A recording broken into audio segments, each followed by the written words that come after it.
muito obrigado pela vossa presença. Queria-vos dar as boas-vindas a mais um pequeno almoço executivo da APDC, mas este não é apenas mais um pequeno almoço executivo.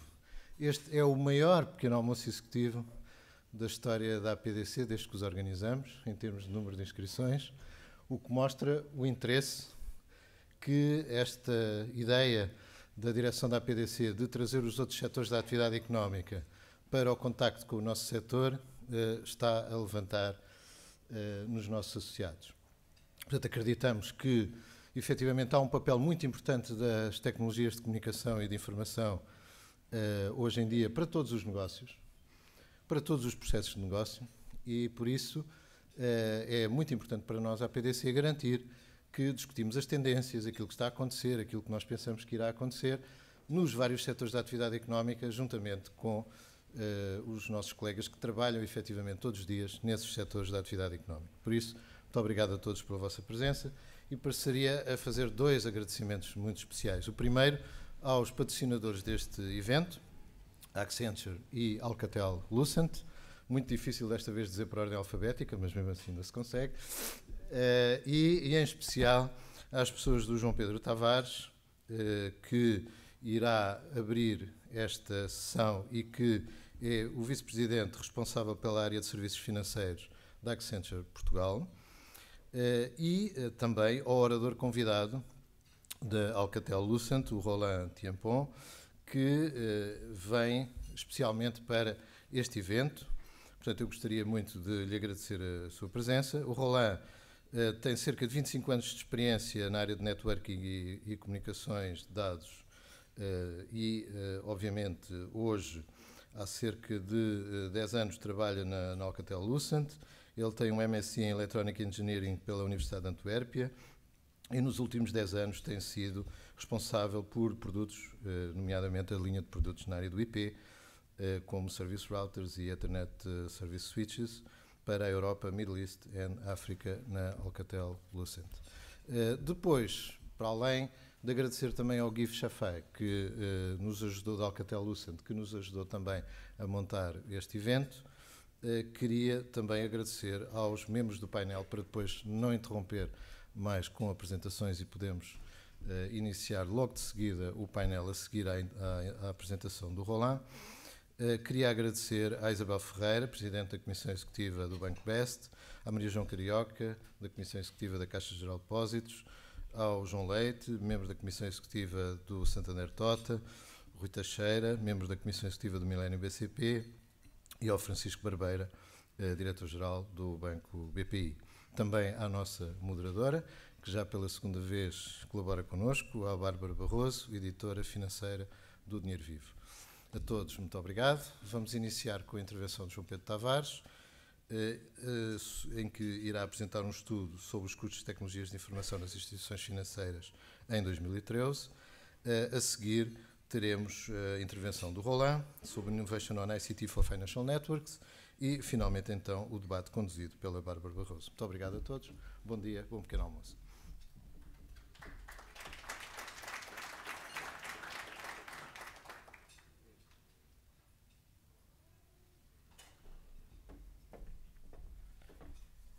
Bom dia a todos. Vão continuando o vosso pequeno almoço, tranquilamente. Vou tentar fazer aqui uma breve apresentação, muito breve, em 15 minutos, de um estudo que fizemos relativo aos custos de tecnologias de informação nas instituições financeiras portuguesas e espanholas. Quero agradecer à PDC o convite que nos dirigiu, ao Rogério Carapuça em particular, e é para mim uma honra estar aqui, e, enfim, não só no evento, mas como também neste painel de oradores que vamos ter de seguida.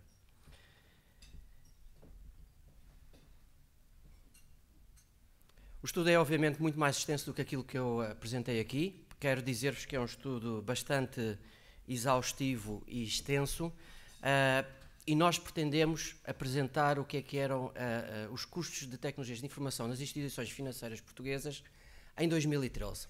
Sendo que este estudo já tinha sido repetido em 2008 e depois, portanto, fizemos uma análise comparativa entre 2013 e 2008. E, portanto, fizemos a comparação dessa evolução de uma forma direta, sem fazer análises detalhadas dos anos intermédios, Comparámos o setor português e o espanhol e, portanto, iremos partilhá-lo com as entidades que participaram diretamente no estudo, pois terão acesso a uma análise muito detalhada do estudo e a uma comparação da sua instituição com as restantes instituições.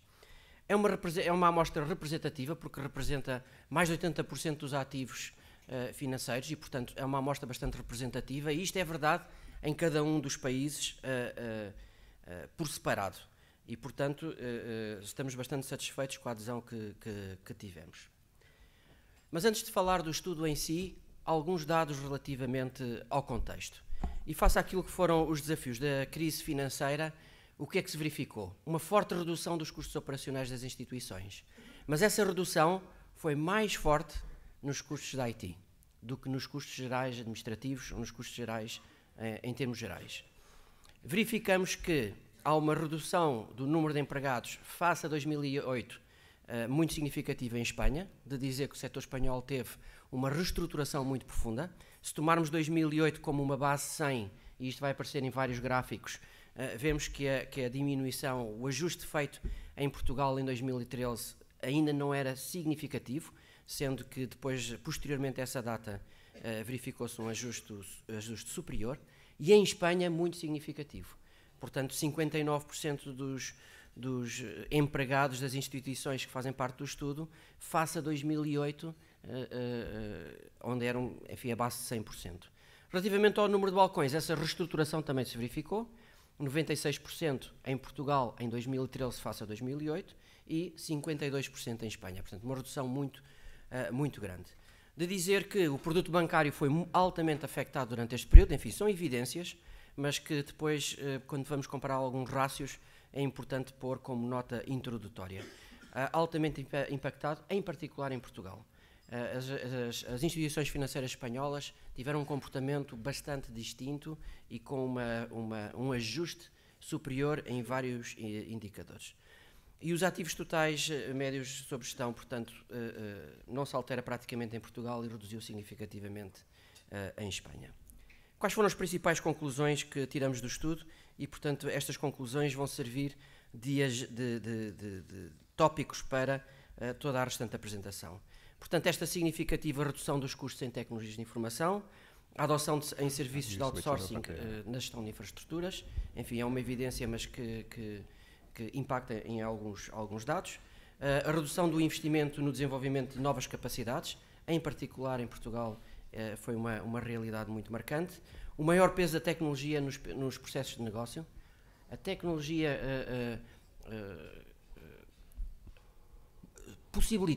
suportou que os custos gerais administrativos fossem bastante reduzidos à conta da própria tecnologia. E o que era o desafio digital? Esta foi uma questão específica que colocámos no final do nosso inquérito aos múltiplos intervenientes e, portanto, como é que as instituições viam o desafio digital e a evolução para os próximos anos.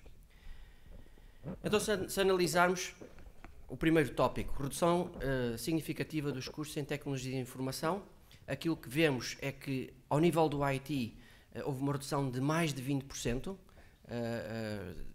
20,3%, sendo mais acentuada em Espanha do que em Portugal. Vocês reparem que essa evolução de redução dos custos de tecnologias de informação foi mais acentuada no IT do que nos gastos gerais, onde essa redução foi de apenas 9% em Portugal. Em Espanha, os números são bastante mais agressivos, portanto, com reduções da ordem dos 30%. Se formos comparar essas reduções e como é que evoluíram numa ótica de custos discricionários e não discricionários, sendo que custos discricionários são todas as componentes de custos de suporte ao desenvolvimento de novas capacidades. Os não discricionários são todas as componentes de suporte à operação. E, portanto, aquilo que se vê é que, em Portugal, houve um desinvestimento significativo no desenvolvimento de novas capacidades. Enfim, foi uma evidência, mas, se compararmos com a Espanha, há uma redução de 44%, enquanto no setor espanhol é de 35%. Sendo que o ajuste nos custos não discricionários das instituições espanholas reduziu algo, enquanto do lado de Portugal essa redução foi de apenas 4%. Mas, portanto, esta é a maneira como nós separamos e comparamos face aos dados anteriores que eu vos apresentei e vamos verificar que a grande redução em Portugal diz respeito à componente discricionária de investimentos em novos projetos e novas capacidades. Relativamente à adoção de serviços em outsourcing na gestão de infraestrutura, o que se verifica é que há um aumento significativo na rúbrica relativa a aplicações de outsourcing por contrabalanço de manutenção de infraestrutura e de aquisições. Enfim, é uma conclusão que parece, é um fato, e é uma conclusão que parece demasiado óbvia, de referir que a componente de infraestruturas no seu todo reduziu, sendo que a maior redução é ao nível dos custos de comunicação. Hoje em dia, as instituições financeiras, em 2013, gastavam 30% dos custos de comunicação que gastavam em 2008. Portanto, aqui houve uma redução muito significativa nos custos de comunicação. E sabemos que, provavelmente, com aquilo que se passou em 2014, essa redução vai ser ainda mais significativa e, portanto, provavelmente no próximo estudo apresentaremos ajustes ainda superiores. E, apesar desta rúbrica ter havido este rebalanço nesta rúbrica, para dizer também que este rebalanço nesta rúbrica permitiu que os custos variáveis de tecnologias de informação, porque com o outsourcing de infraestruturas passou a ser considerado como um custo variável, enfim, variável em certa medida, permitiu que 2/3 dos custos de tecnologias de informação das instituições financeiras sejam considerados variáveis e 1/3 seja considerado custos fixos. Portanto, há aqui ainda uma margem de melhoria. Também dizer-vos que um dado que podem ficar é que, em média, 14% dos custos de uma instituição financeira são custos de TI. 14% do total de custos. Estes custos impactam no produto bancário 10%, sendo que houve um agravamento nesta rúbrica devido à perda de resultados que se verificou nos últimos anos. Enfim, passou de um rácio de 7% para um rácio de 10%. Nesta componente, Espanha está bastante melhor do que Portugal. Agora, aquilo que vocês veem aqui é que a adoção de outsourcing de infraestruturas é mais evidente ainda em Espanha do que em Portugal. Enfim, Espanha terá começado mais tarde, mas a adoção terá sido bastante mais significativa. Depois dizer-vos que, já agora, ainda voltando a mais um dado, é que, apesar das reduções globais de custos, dizer-vos que os custos de infraestrutura representam um peso muito significativo no total de custos de tecnologias de informação. Portanto, enquanto em Portugal passou de 60% para 66% esse peso, em Espanha houve uma melhoria de 64% para 58%. Portanto, quando é colocada a questão qual a tendência para o futuro, será a incidir em soluções cloud e adoção de cloud e outro tipo de utility computing, virtualização, que já muitos bancos estão a fazer, mas provavelmente são oportunidades que se colocam a esse nível. Mas enfim, o Roland, o orador seguinte, vai falar um pouco sobre esses temas. O que é que aconteceu relativamente à redução de investimentos em novas capacidades? Reparem como se comportam os dois países, em que essa redução é muito significativa em Portugal, enquanto em Espanha essa redução não é tão significativa e, portanto, em Espanha as instituições continuam a investir no desenvolvimento de novas capacidades. Para além dessa redução de investimento não ser significativa, aqui assinalado pela barra cinzenta,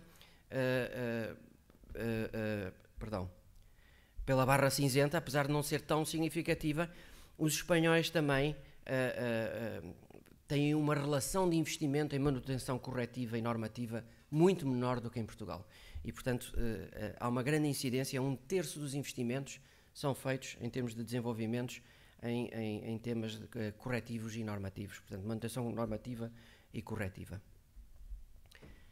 Por outro lado, um maior peso da tecnologia nos processos de negócio. Se formos comparar alguns parâmetros de volumetria, o que é que nós verificamos?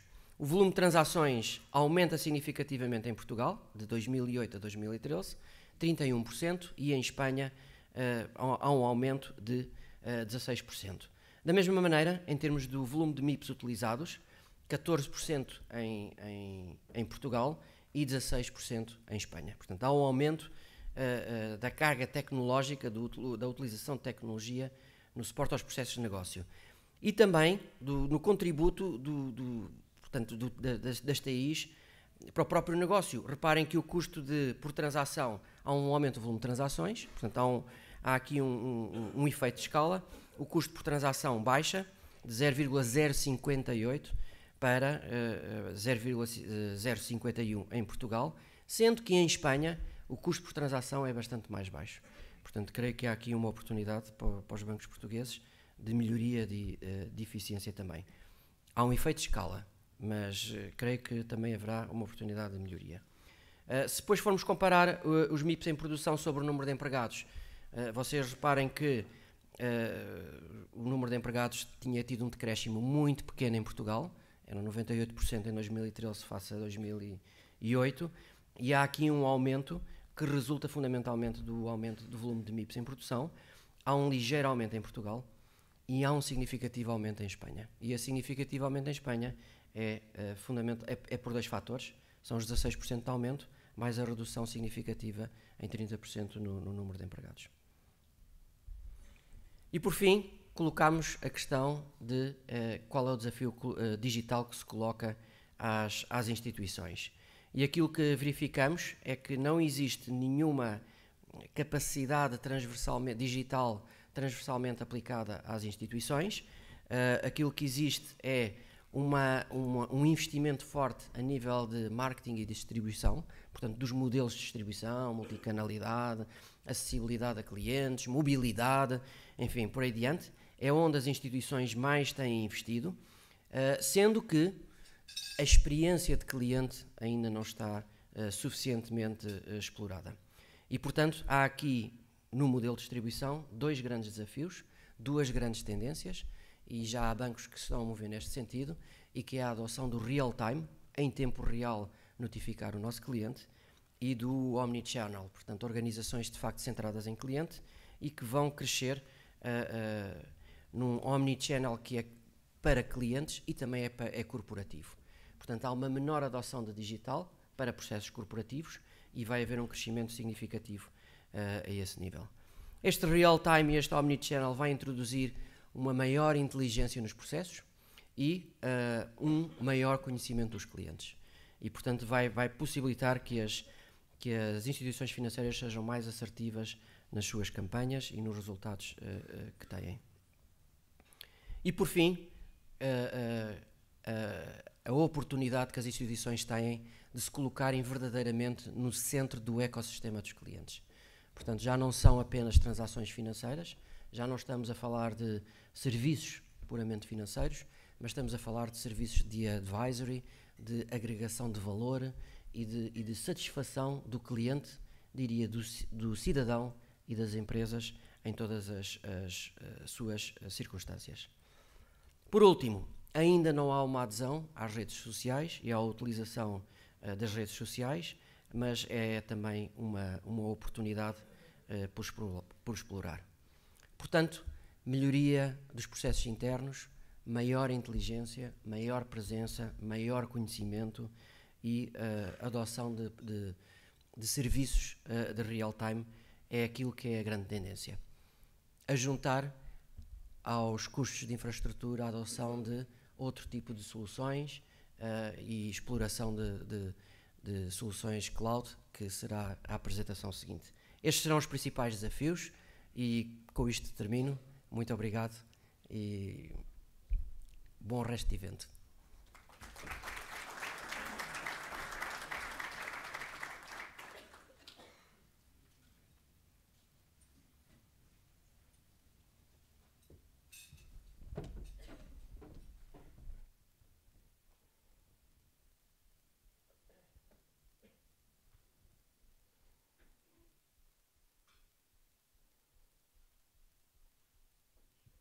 Okay.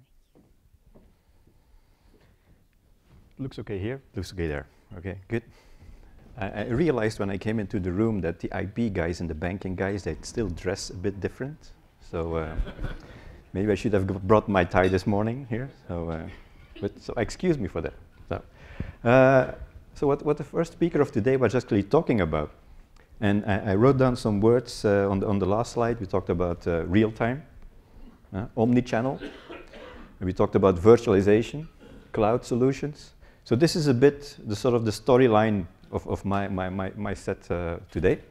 When I first met a guy from the Bank de Bilbao, he asked a question. It was an event like this, and he asked a question to the audience, and he said,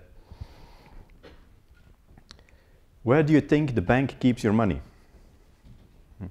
You think the bank keeps your money in a big safe where people are guarding the money and just to be sure nobody steals it?" He said, "No. These days the bank, all your money is digital. Okay? So it's not a big pile of money, a big pile of gold, it's digital." You know, I made the joke saying that's probably the reason why it disappeared also, the money, but well, he didn't think it was funny. I thought it was quite good, in fact. Anyway, so if you look at the way banks are actually interfacing with their customers, and you mentioned the multi-channel thing, you know. This is what BBVA actually gave me as sort of numbers that they had. People visiting the bank, people visiting, really going in, opening the door, visiting the branch site. It's once to twice a month. Normally when I ask people in the audience, how often do you get to your bank? People say maybe once a year, twice a year. I guess you guys probably visit the bank more often than, say, other people. But actually, if I look at myself, if I'm once at the bank in a year, that's a lot. Even my bank moved from one address to another without me knowing it. Okay, so because I do all my transactions online, you know? And if you look at these data, and if you look at the ages, the different ages, you see that the younger the people are, the less likely they actually are to go into the bank, to actually physically walk into the bank. You know, everybody has this smartphone, this online banking. So the new trend for banks is more, how do you work with people who actually consume your products over the internet? Okay, so the online challenge. Now, this is a bit different. This is different for banking world, but it's not so different for these guys, you know. The Googles, the Facebooks, the WhatsApps, and whatever of this world, they are used to handling a lot of digital transactions. That's their core business, okay? And if you then follow the news and if you see what these guys are doing, they're also looking at what's possible with all these banking products. Not so long ago, we had Apple launching iOS 8, where you had Apple Pay, okay? We had the little strange language that you see there on the top. It's Dutch. I can actually understand this. At least I have an advantage here. So what if you translate in English, it says that Google has a banking license in the Netherlands. Okay. So Google has an approved banking license in the Netherlands. Alibaba has a banking license. So all these guys are actually getting into or looking very strongly into becoming some sort of bank or delivering some sort of bank product. This weekend, it was my son's birthday party, and normally he gets presents, he gets books, he gets money and stuff like that. It was funny, it's interesting to see that this year actually he got iTunes cards, he got PlayStation cards, he got all kinds of stuff, but there was no real money exchanged, you know. It was all kind of virtual money. I mean, not Bitcoin stuff, but these things that actually worked. You know? Now, if you see those customers, if you see the number of customers that Facebook, Apple has, and if you then compare this to banks, if you just look at the reason why I took those three very nice banks is because these are actually customers of ours, so I sort of made them a little bit logo here. I will talk a bit about BBVA because this is public.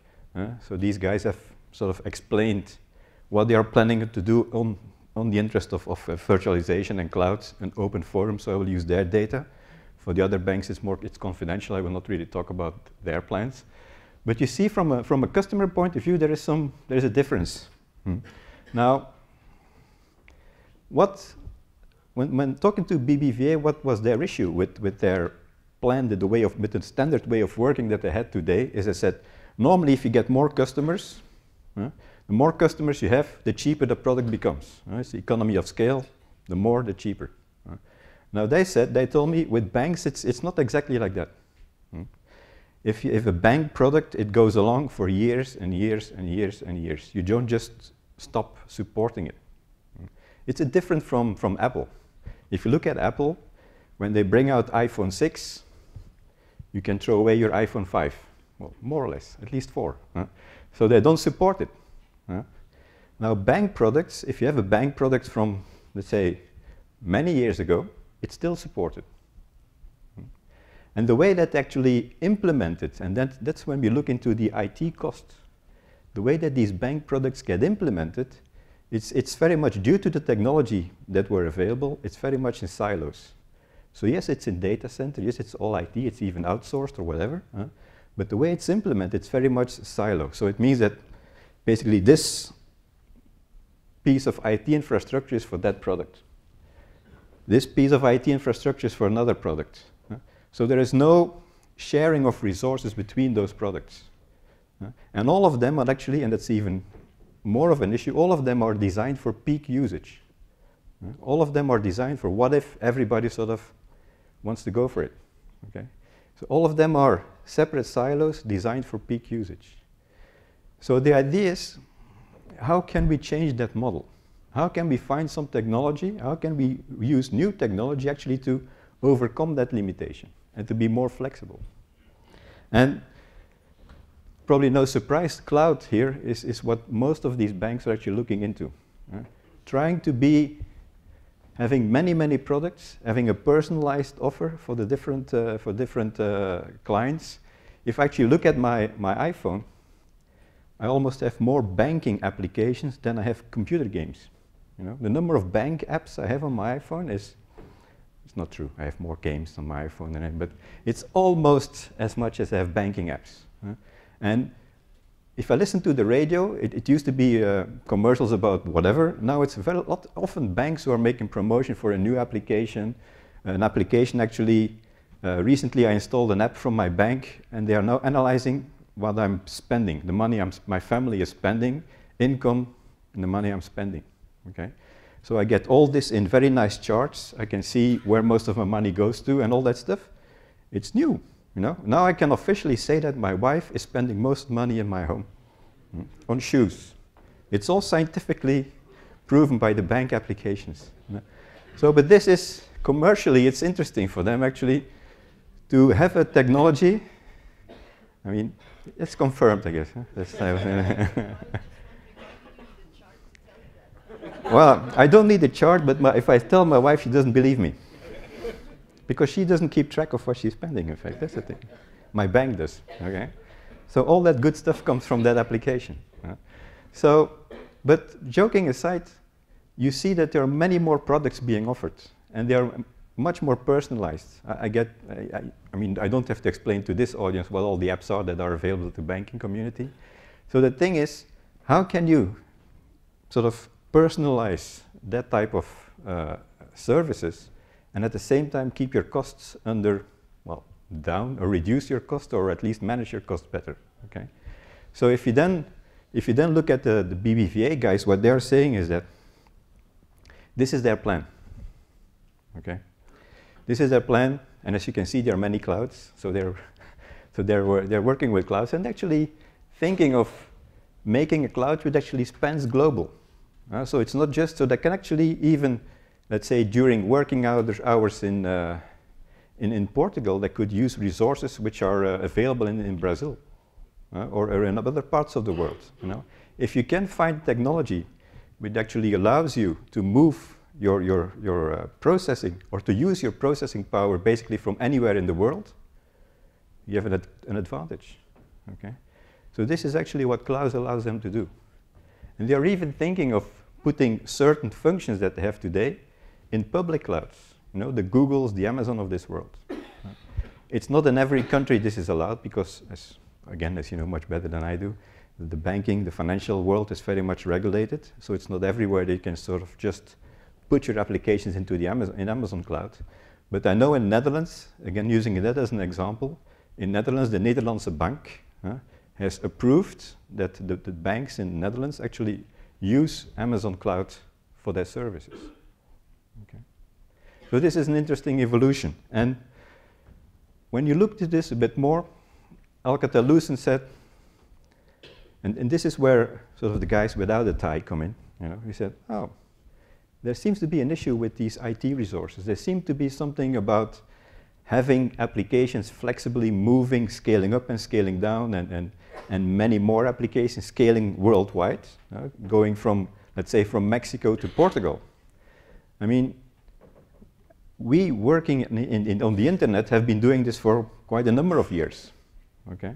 So building networks which scale the world and which move resources from left to right, that's sort of our core business. Okay? So we at Alcatel-Lucent, we started up a company which is called Nuage Networks, which is basically just a fancy name for Alcatel-Lucent. I mean, sometimes when you start a new product, you need to come with a new fancy name, so this is what it is. Nuage, I always explain that it's French for cloud.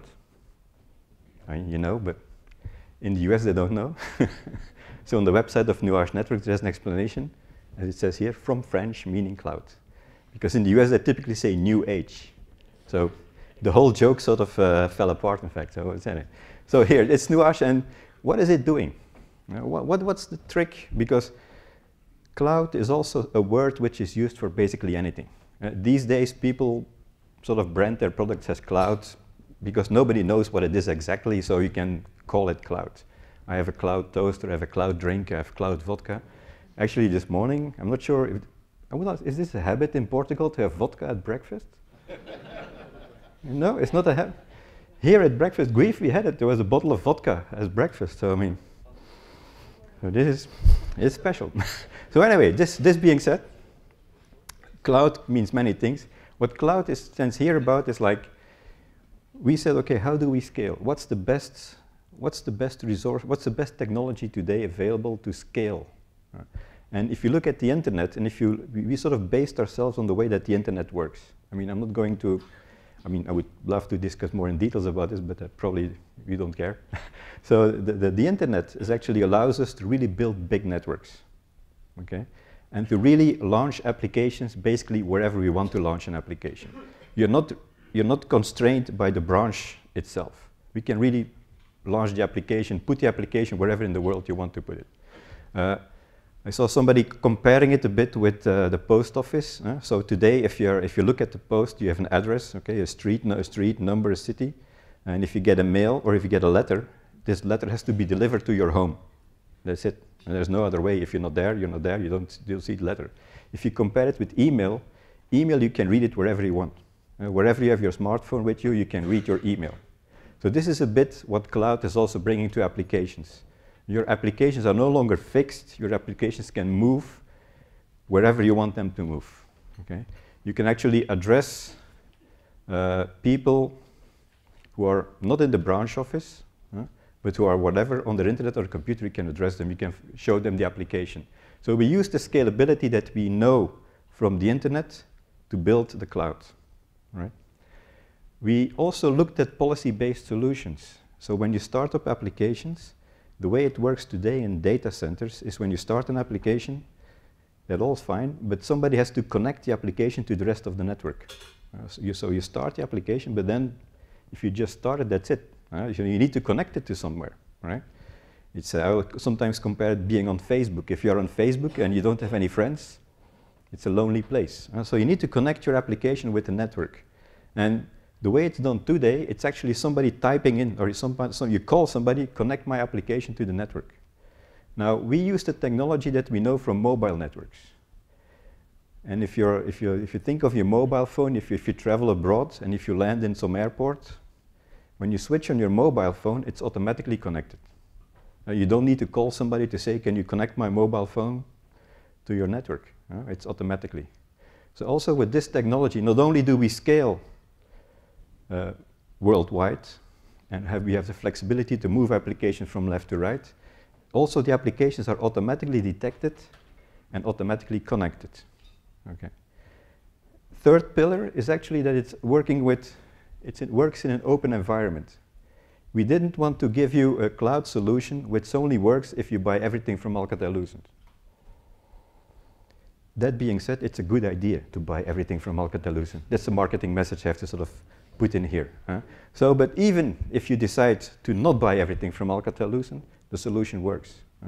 So basically, whatever data center you have, whatever hypervisor, for those who are familiar with hypervisor, whatever hypervisor you're using, whatever compute software you're using, whatever hardware you're using in your data center, it works. It gives you all these possibilities of moving your applications from left to right, of scaling your applications on your existing data center. So that being said, as a final slide, what I would like to bring you is here that it used to be so that if you put your applications in your data center, they were very much in silos, as you can see here. What we sort of brought in with our products is actually we sort of opened those silos. So we opened those silos so that you can actually put your application wherever you want to. So you're no longer limited.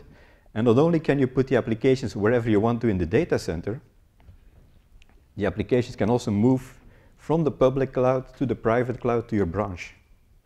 If you're actually looking at the video that's playing over there, this is actually something that we did for a bank who had the idea of doing a number of video chats. So they said, okay, they have a number of experts. It was an American bank. They have a number of experts in their main cities.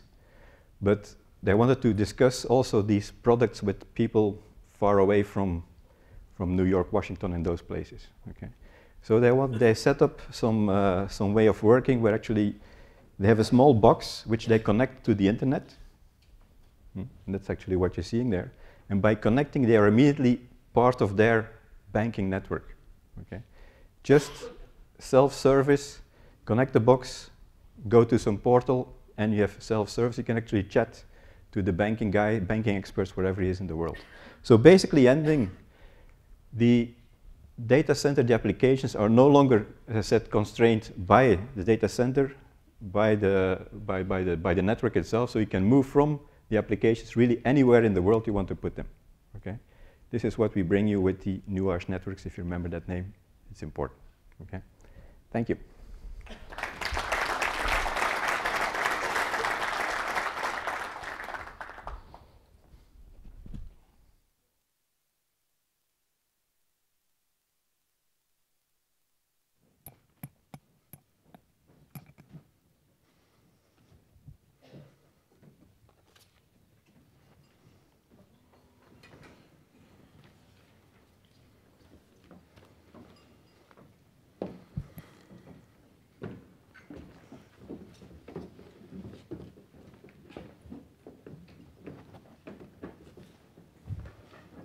Bom dia a todos.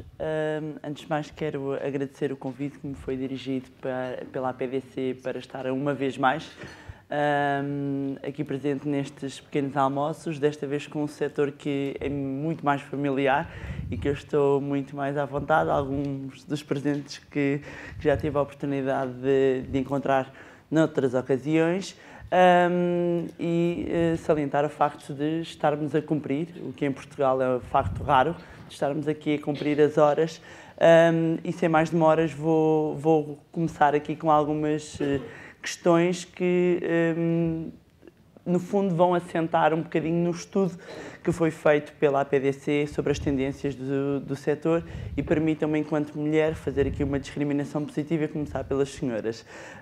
Irei começar aqui pela engenheira Isabel Ferreira e começaria por lhe perguntar, e tendo por base também o estudo que foi levado a cabo pela APDC, e o Banco Best aqui tem uma particularidade porque a sua gênese é online, portanto não tem aqui a questão tanto dos balcões físicos como temos aqui as outras instituições financeiras de retalho.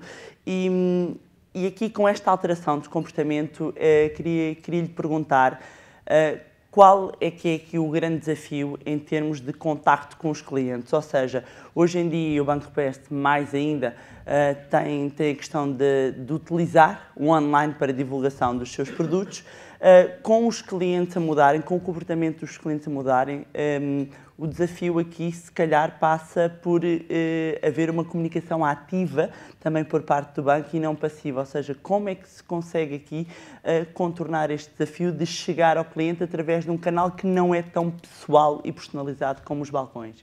Bem, bom, muito obrigada. É um prazer estar aqui e poder falar um pouco convosco sobre alguns temas que para nós são mesmo muito interessantes. Bom, em relação à questão que esteve já agora fazendo a ponte para o estudo que foi apresentado, de facto, uma das componentes que se sabe hoje em dia, por muitos estudos que foram feitos, é que a produtividade, a overall productivity na banca, regra geral, se nós atacarmos apenas toda a componente de back-end ou back-office ou de custos mais administrativos da IT, quando muito conseguem-se melhoramentos na casa dos 5%, 10%. O mesmo fator de escala, curiosamente, é um dos mitos. Não é o mito urbano, é o mito informático, é o mito da banca, que o fator de escala resolve quase tudo. Há imensos estudos que dizem que não é bem assim. Por exemplo, se olharmos para processamento de hipotecas, chegou-se à conclusão que se está prática para bancos bem geridos, obviamente, bem geridos, adaptando ou adotando metodologias Lean, cerca de 30 mil hipotecas por ano já se está num nível que é considerado razoável. A partir daí, é preciso duplicar o nível de processamento, o número de processamento de hipotecas por ano para conseguir baixar o custo um pouco, de cerca de 10%. Portanto, primeiro mito temos este. Segunda questão, onde é que estão hoje em dia os custos grandes, de facto, na banca? Na distribuição. E, aliás, viu-se ali também naqueles números, e a distribuição, o que é? São os balcões, é toda a infraestrutura de suporte, são as pessoas, by the way, as pessoas. Se olhar para os dados da APDC em Portugal, o que vê é que dos custos operativos bancários, 55% são pessoas. Onde é que elas estão, essencialmente? Nos balcões. E aqui temos, é a realidade que nós temos aqui presente. Sendo que os outros custos administrativos e operativos gerais, nos quais até se engloba a parte informática, etc., são cerca de 40%. Portanto, os estudos apontam também para que a distribuição corresponde a 50%, tudo o que a distribuição representa corresponde a 50% dos custos na banca. É uma área onde vai haver, nós vamos assistir aqui a uma reformulação enorme ainda em Portugal. Temos muito por fazer. Daquele estudo também, mais uma vez, ainda não estou no BEST, mas aquele estudo, mais uma vez, um dos pontos importantes que há aqui a dizer é que a banca em Espanha reduziu 60 mil pessoas nos últimos 3 anos. É aqueles números que, de facto, o José Pedro Tavares apresentou, e isso, gostaria agora de lembrar, em Portugal temos 53 mil pessoas na banca. É óbvio que estamos a falar num fator de 1 para 7, digamos, em termos de dimensão comparativa, mas o ajustamento já foi significativo. Isso significa que, por exemplo, a nível de balcões, a banca em Espanha está muito próximo dos 0,4 balcões por 1000 habitantes, e em Portugal ainda estamos nos 0,55. As melhores práticas estão numa Holanda, numa Dinamarca, a 0,2. Ou seja, ainda temos um certo caminho a percorrer. É isso?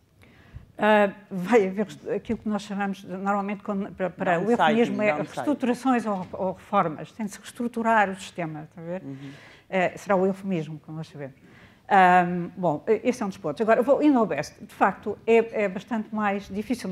O BEST começou em 2001 sem balcões. Aliás, tinha 2 centros de investimento. E hoje em dia temos 80 mil clientes e apenas temos 7 centros de investimento. 7 centros de investimento. Ora, sabendo que em países tipo Ibéria, que é diferente dos países nórdicos, atenção, e podemos estar aí a discutir um pouco isso, sabendo que em países como Portugal e Espanha se escolhe o banco por um fator de proximidade do balcão, em cerca de 30% dos casos, é o que nos indica o Marktest e outros dados. Bem, como é que nós fazemos isto? Dado que, bem, no dia em que arrancámos tínhamos 2 balcões e fomos crescendo. E hoje em dia, balcões, passa a expressão, e hoje em dia temos 7. Bom, como é que se faz?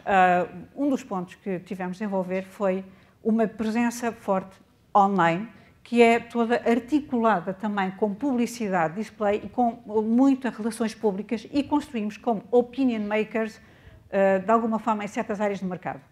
Ao fazer isso, depois, isto é a parte genérica, ao fazer isso, depois temos aquele raciocínio diferenciador entre que diferenciou uma Yahoo e uma Google. Para nós, o que é interessante, Yahoo, como exemplo negativo, usa sobretudo o que é publicidade display. Google, o que é que usa? Lead generation. O que é que nós fazemos? Tornámos especialistas numa coisa chamada lead generation. E, obviamente, lead generation and conversion, porque, no fundo, o que é que nós pretendemos? Por todos os sítios para onde os nossos clientes passem, ou potenciais clientes passem, arranjar um processo de os impactar, de os contactar, fazendo às vezes aquilo que se pode chamar reverse shopping around, ou seja, estar onde um cliente que tem afinidade com o nosso mercado-alvo esteja, aparecer com conteúdo apelativo e criarem uma lead para nós. Okay? Portanto, esse é o primeiro ponto. Ponto seguinte, arranjar um esquema muito especial, altamente sofisticado, de conversão dessas leads em quê? Clientes. Porque a ideia que nos interessa é ter clientes e que abram conta e que trabalhem connosco. E para isso, o que é que fazemos? Há uma passagem depois dentro da organização em que nós temos uma articulação entre canal, em que um processo começa num canal e pode passar por muitos canais diferentes. E, portanto, no segundo ponto, vamos ter um outro canal a entrar, que pode ser um contact center, pode ser um remote relationship manager, que tem objetivos bem definidos e é benchmark sistematicamente para conseguir conversão de conta. E passamos depois, não só para o proativo, mas a seguir vamos para a parte do preditivo, que é, portanto, até agora estivemos a falar em canais, mas o preditivo, isso o que é nesse momento em que passamos a ter um cliente, vamos imediatamente, de acordo com algumas características que ele nos deu sobre ele próprio, que tivemos de capturar, vamos indicar quais são os canais em que vai ser trabalhado, indicar até, inclusivamente, se vai ter um Remote Relationship Manager ou um gestor de conta quase que normal. Ou seja, usamos aí Predictive Analysis e algoritmos fortíssimos nesse sentido, que estamos sempre a tentar otimizar para ver quem é que é a melhor, quais são os melhores canais, para decidir imediatamente quais os melhores canais e qual vai ser o prime channel para trabalhar aquele cliente. Portanto, isto é só para dar uma noção. Portanto, na base de tudo isto, o que é que temos? Número 1, de facto, multicanal inteligente integrado, volto a dizer, em que é assente em quê? Várias coisas. Não é só tecnologia. É assente numa arquitetura técnica, porque nos permite passar, volto a dizer, de um canal para o outro, ao longo de um processo, o cliente pode ser impactado via e-mail, via telefone, via o seu relationship manager, portanto, via o seu gestor de conta, ou via uma outra forma. Ou seja, e é ao longo do mesmo processo, que pode ter 20 passos e ele pode ser impactado várias vezes em pontos diferentes por canais diferentes. Portanto, multicanal inteligente integrado, assenta em arquitetura técnica, e isto não é fácil fazer, número 1. Número 2, um sistema de governance que nos permite ter o marketing produto alinhado com o marketing de canal, alinhado com os gestores de conteúdos e com os esquemas de edição de conteúdos por canal, de uma matriz bem definida nesse sentido, e a parte de gestão de conteúdos é fundamental daqui também. Portanto, são alguns dos pontos nucleares. E já agora, terceiro ponto que temos nesta parte multicanal é um sistema de objetivos e incentivos que está sistematicamente a ser medido em todos os seus vetores. Portanto, isto é só na parte multi-channel integrado. Assentem tudo isto, processamento a sério de Big Data. Obviamente, porque para nos permitir a parte de previsibilidade. Posso estar aqui depois umas horas a elaborar sobre como é que depois gerimos campanhas e garanto que é denso. E acho que certamente teria aqui uma grande audiência e de facto o Banco Best a demonstrar aqui através da sua intervenção que está aqui na ponta da frente em relação a este approach, a esta abordagem relativamente aos canais remotos. Passaria agora a Dra. Maria João Carioca da Caixa Geral de Depósitos e começaria por lhe perguntar que, existindo um gap geracional, e a Caixa consegue encontrar esse gap se calhar até melhor do que outros bancos, em que as pessoas mais velhas continuam a privilegiar, ainda que tenha a tendência haver um esbatimento disso, os canais mais tradicionais, a caderneta, vão atualizar a sua caderneta, as gerações mais novas já utilizam sobretudo os canais remotos. Como é que se consegue fazer esta mudança de passarmos sobretudo para a utilização mais de canais remotos, sem que os clientes, digamos, dos canais mais tradicionais se sintam abandonados, passa assim a expressão? Como é que se consegue fazer este equilíbrio de uma passagem de um lado para o outro? Obrigada, Bárbara. Antes de mais, obrigada à PDC pela oportunidade, obrigada ao João Pedro e ao Roland por duas intervenções interessantes e por uma série de ideias e de conceitos que estão muito próximos daquilo que é hoje em dia a nossa reflexão. Eu creio que a palavra de toque, Bárbara, é exatamente o conceito de equilíbrio. Está a ver, para nós uma relação com o cliente não é apenas um tema de canal e não é apenas um tema sequer de produto, é uma relação que, no nosso caso, começa muito cedo, muitas vezes começa antes do cliente nascer, porque há um familiar que lhe constitui uma conta de poupança, porque há um cartão pré-pago que é usado para custear as despesas do bebê e vai até à reforma, até ao fim da vida do cliente. E, portanto, essa transição é uma transição que para nós não se mede no momento imediato, naquela que é a tendência ou a moda ou a predominância relacional do momento. O que eu tenho é um âmbito extremamente alargado de soluções que tenho que estar a ser capaz de dar aos meus diferentes clientes e a ser capaz de fazer estas transições. Eu hoje em dia tenho 40 mil clientes universitários que iniciam a sua relação comigo em cada ano, são 40 mil, é uma dimensão muito grande, e vou tê-los comigo ao longo de toda a sua vida, espero, e é para isso que nós trabalhamos, e portanto eu vou ter que perceber que esses hoje em dia efetivamente usam os canais automáticos de outra forma, mas também precisam do acompanhamento relacional e portanto efetivamente eu ser capaz de lhes dar entrada àquilo que é o mundo deles, o mundo do smartphone, o mundo do não ir num sítio físico é fundamental, mas quando eles quiserem comprar a casa, eu tenho que ser capaz de estar a ver que eles estão à procura de casa. E, portanto, tenho que ser capaz de estar presente naquilo que é a convivência deles com a procura de casa online, que também a fazem, também já não começam uma procura de casa a irem visitar apartamento a apartamento, também o fazem primeiro online. Eu tenho que estar a vê-lo, tenho que estar a ser capaz de o acompanhar. E que ferramentas é que utiliza para ver e para medir isso? Vemos muito naquilo que temos de relação com alguns dos motores de pesquisa do mercado imobiliário, vemos muito naquilo que são as ferramentas com que disponibilizamos aos nossos próprios clientes leads relativos àquela que é inclusivamente a nossa própria carteira de imobiliário. Portanto, vemos muito nesse equilíbrio entre ser capaz de estar a ver, a ler e a agir sobre o que o cliente está a fazer e estar também a usar aquilo que é a abrangência da oferta da Caixa e a abrangência da presença da Caixa para estar lá proativamente. Um outro aspecto que para nós é crítico é perceber que quando eu estou com um cliente ao longo de 50, 60, 70, muitos anos, ao longo desse período a tecnologia vai necessariamente evolui cada vez mais rapidamente e se há 20 anos atrás a banca estava a lidar com o problema de como é que iam conseguir fazer com que os clientes estivessem a fazer depósitos, levantamentos, aquilo que era um movimento normal que causava as filas num balcão, passassem a fazê-los de forma automática. Eu hoje em dia tenho taxas de automatização nessas transações da ordem dos 90 e muito por cento, 97%. E, portanto, isso tornou-se uma realidade corrente para os clientes e eu vou ter que ir fazendo essas ondas sucessivas. Hoje em dia, os 40 mil estudantes universitários que entram em contacto comigo já não querem ir a um ATM, já querem fazer isso numa app e, portanto, eu vejo crescimentos, aquilo que eu estou a ver em termos da adoção e da utilização destes canais baseados na prática em mobilidade, baseados em smartphone, é brutal. Eu continuo sustentadamente a ter taxas de crescimento de double digit na adesão e na adoção e na utilização desse tipo de canais. Tenho neste momento cerca de 800 mil clientes que usam regularmente os canais online para se relacionarem com o banco. Tenho uma taxa de procura e de utilização de produtos online, que é inclusivamente atípica a nível europeu e que é muito positiva. Nós temos cerca de 2 vezes de penetração daquilo que são os clientes que vão à procura, por exemplo, de uma solução de poupança online, face àquilo que é a média europeia. O nosso cliente em Portugal é não apenas transacional online, é também já um cliente financeiro.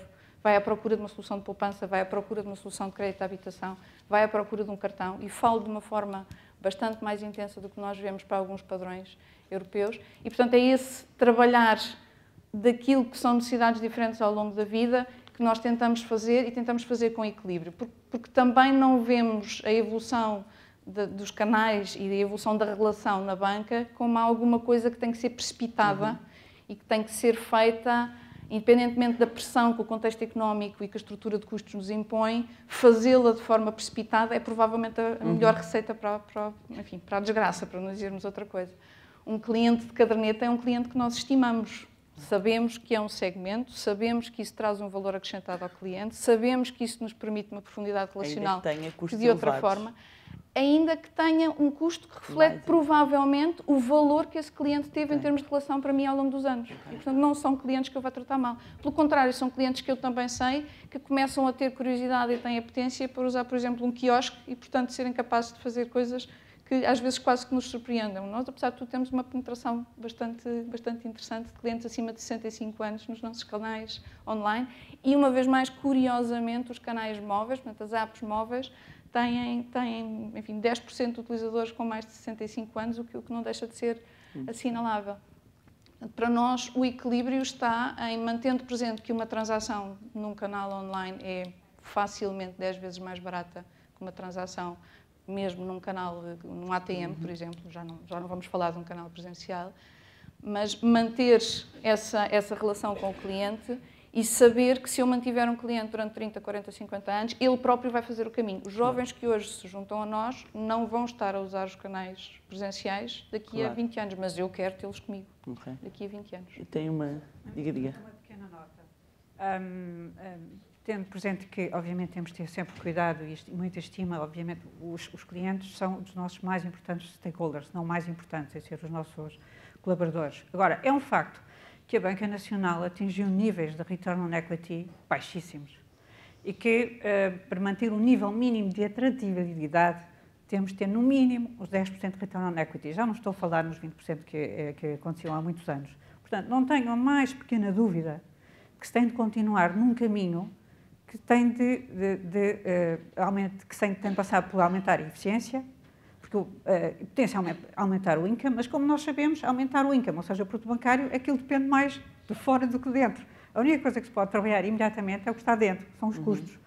Portanto, não tenha mais pequena dúvida que vai haver contrações que têm de ocorrer mais ou menos cedo. Por outro lado, trabalhar bem clientes. Aliás, muitos bancos fizeram já na Europa fora, o que fazem é aquilo que se chama um programa de Salesforce Efficiency ou Effectiveness, ou seja, há processos e há muitas técnicas que se podem envolver para preparar as forças de vendas por forma que antes de uma racionalização se consiga trabalhar melhor os clientes, manter a relação. Por exemplo, no caso do Banco Best, nós, não tendo praticamente balcões, mantemos, não obstante, relações personalizadas com os clientes. Como?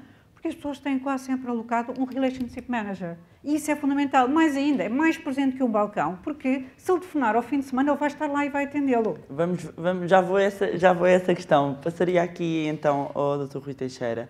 E pegando aqui um bocadinho no que estava a dizer a engenheira Isabel, era que um dos grandes desafios da banca é humanizar os canais remotos. E já tive a oportunidade, inclusivamente, de outras ocasiões, falar inclusivamente com responsáveis de bancos estrangeiros que já começam a ponderar inclusivamente alguns bancários trabalharem a partir de casa, desde que tenham o símbolo do banco atrás, não têm a necessidade de ter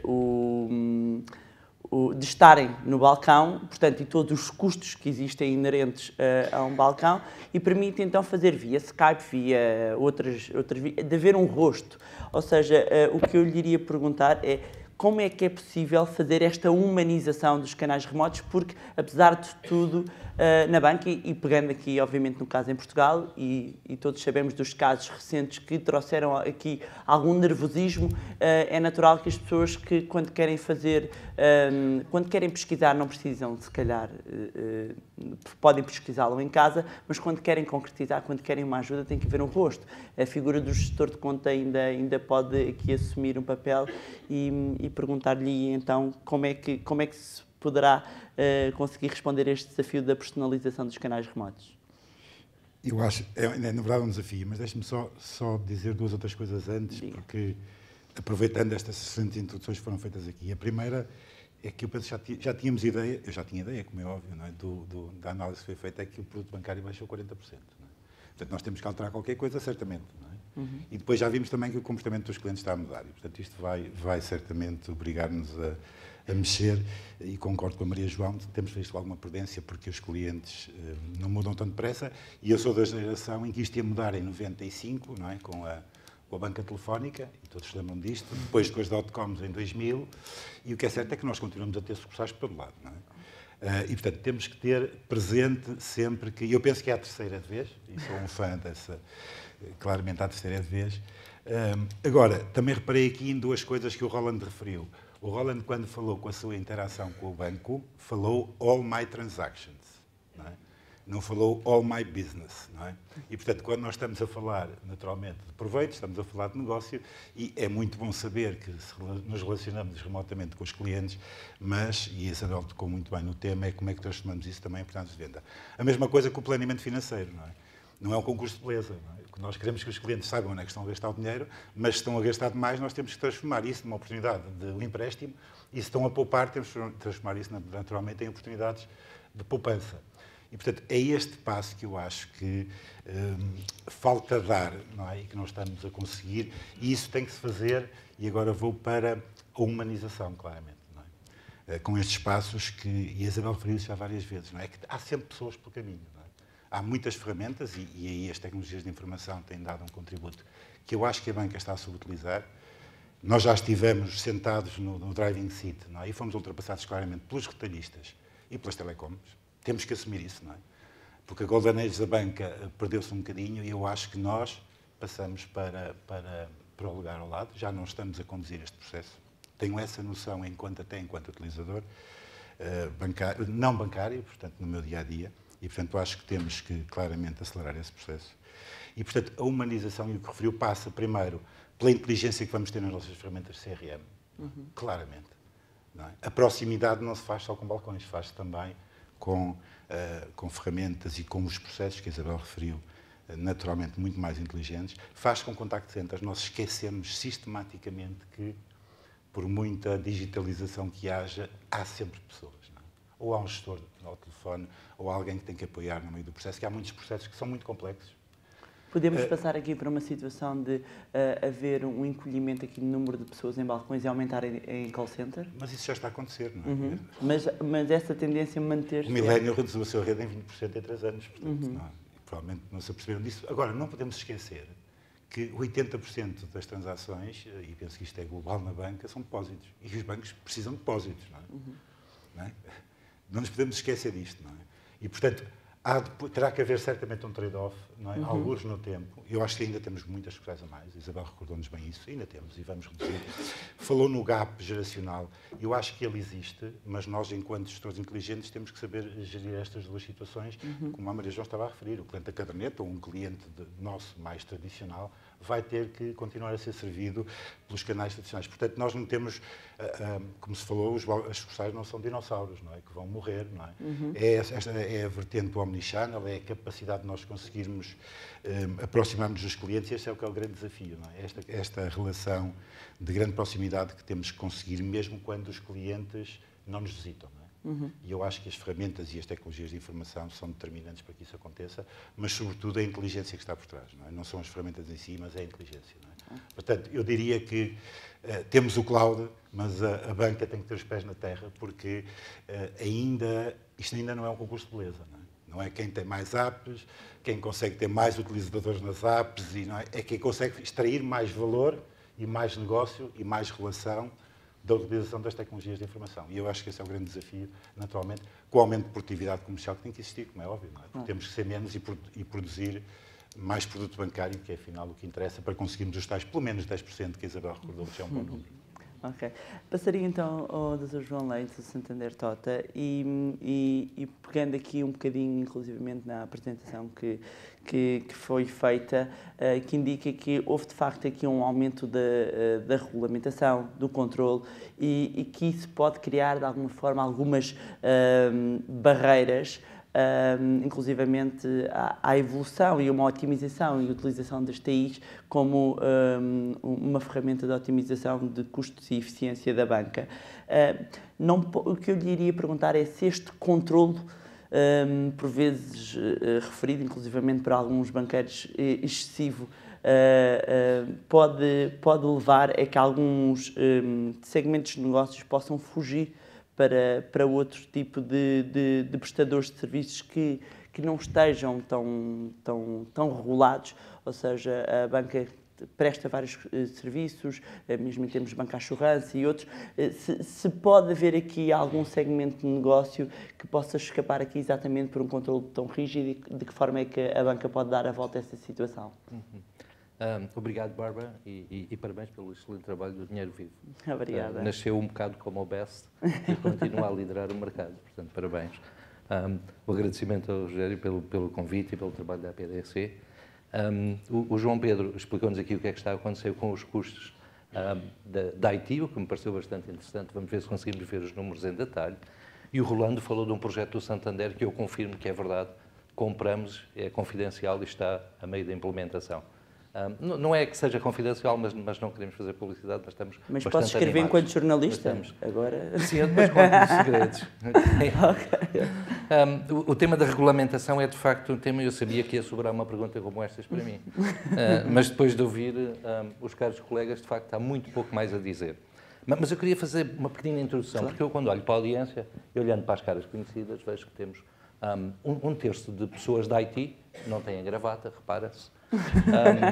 Um terço de consultores, são aqueles mais bem parecidos e de gravata azul, e um terço de pessoas da banca. E a visão, pessoas mais ou menos normais. Obrigado, Rui. E a visão destes três segmentos de mercado, eu diria, são completamente diferentes. Eu, esta manhã, acordei cedinho e, antes de vir para cá, pensei, bem, quais são mesmo as tendências, para além da regulamentação, que me parece um tema pertinente. E fui tentar perceber, imprimi os e-mails todos que recebi anteontem, nos últimos 2 dias.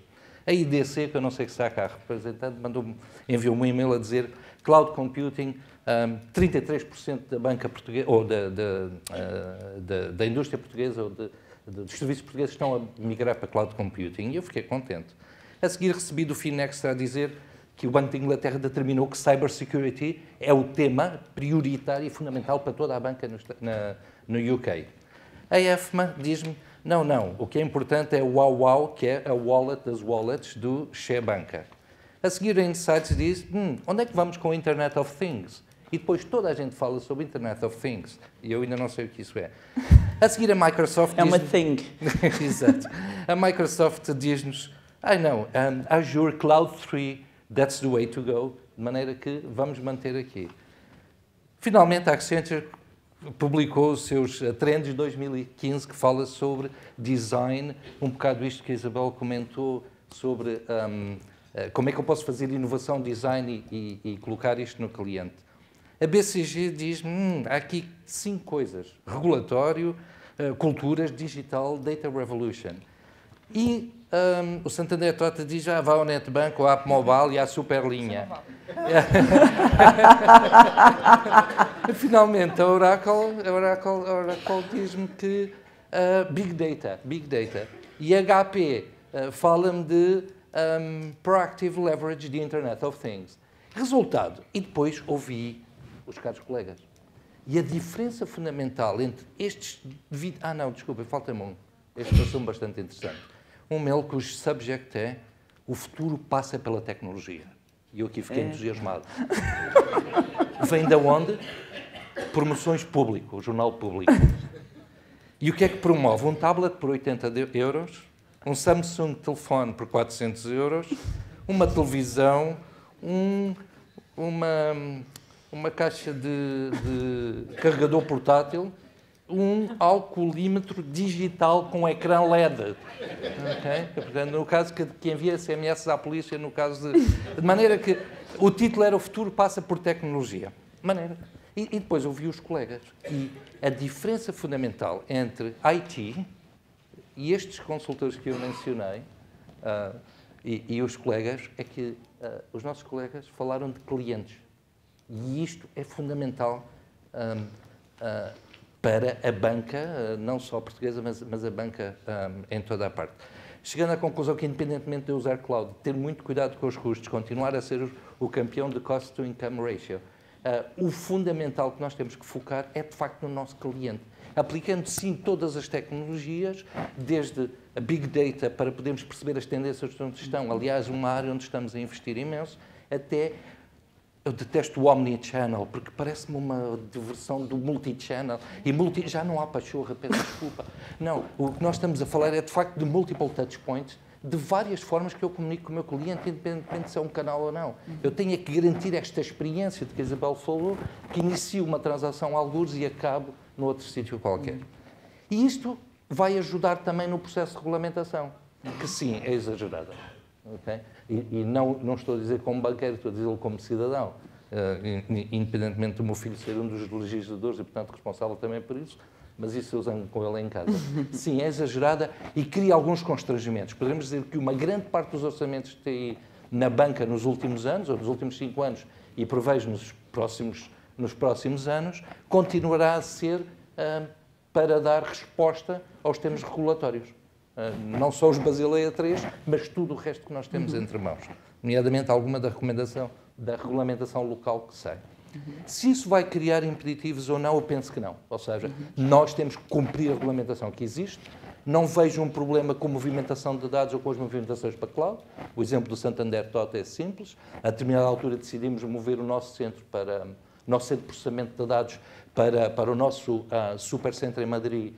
Pedimos autorização ao Banco de Portugal e não tivemos problema nenhum. Hoje está na Cantábria. Avisamos o Banco de Portugal e os reguladores de que iríamos mudar os centros para a Cantábria e estão na Cantábria com o novo centro. E, portanto, não vemos problemas. O nosso banco no Chile é processado a partir de Madrid. O nosso banco nos Estados Unidos é processado a partir de Querétaro, no México. Portanto, não vejo grande problema. E a nossa estratégia com a Alcatel e com o cloud passará também muito por isso. Um mapa muito idêntico àquele do BBVA. A regulamentação tem que ser aplicada, o que é que a capacidade dos clientes falarem através de múltiplos pontos de contacto nos vai permitir. Que seja o cliente a tomar as suas próprias decisões e que, portanto, poder justificar de uma forma muito simples o processo de compra de produtos ou aquisição de produtos. Desde que nós passamos para o cliente, de facto, toda a informação possível. Daí o Big Data e a conjunção de informação de cliente, passando da visão do produto muito para uma visão holística do cliente e das suas relações com o banco, será fundamental.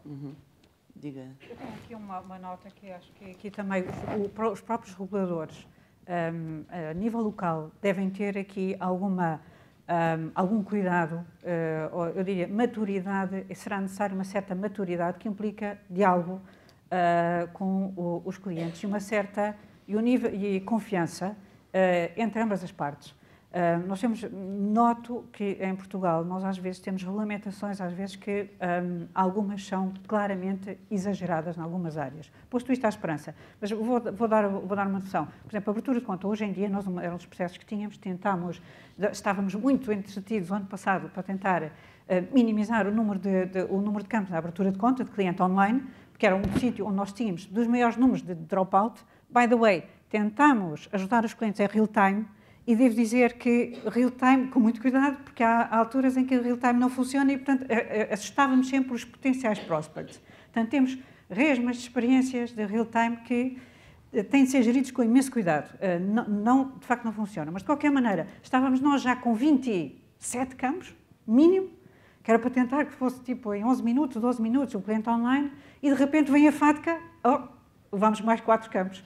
Portanto, a agilização está sempre a aumentar, mas está sempre a aumentar e, de alguma maneira, dificulta o aspecto de conveniência e facilidade no online. Deve ser claro. É necessária, por um lado, mas no outro também dificulta.